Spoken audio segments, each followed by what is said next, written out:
সন্দেশখালীতে হারানো জমি উদ্ধার করতে মমতা বন্দ্যোপাধ্যায় আজকে সন্দেশখালী, কি বলবেন?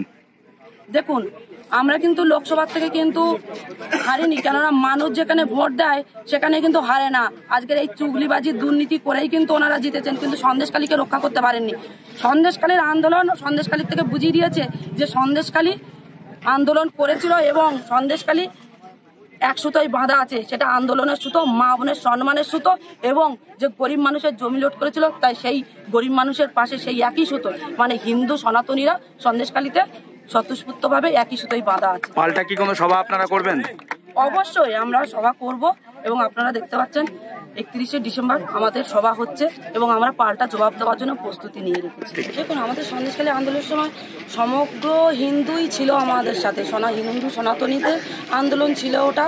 তাদের উপর যে অত্যাচার হচ্ছিল, যে তাদের জমি লুট করা, তাদের ঘরের মা বোনদেরকে রাত্রে জোর জবরদস্তি তুলে নিয়ে যাওয়া, বাইক বাহিনী পাঠিয়ে দিয়ে, তারপরে তাদেরকে মিটিং মিছিলে না গেলে তাদের বাড়িতে গিয়ে তাদেরকে অত্যাচার করা, তাদের কাছ থেকে তাদের ডকুমেন্টস নিয়ে নেওয়া এবং তাদেরকে তাদের বাড়িঘর জ্বালিয়ে দেওয়া এবং কি তাদের বাচ্চাদের পর্যন্ত তাদের বাচ্চাদের উপরেও কিন্তু একটা জীবন একটা হামলার একটা হুমকি দেওয়া হতো।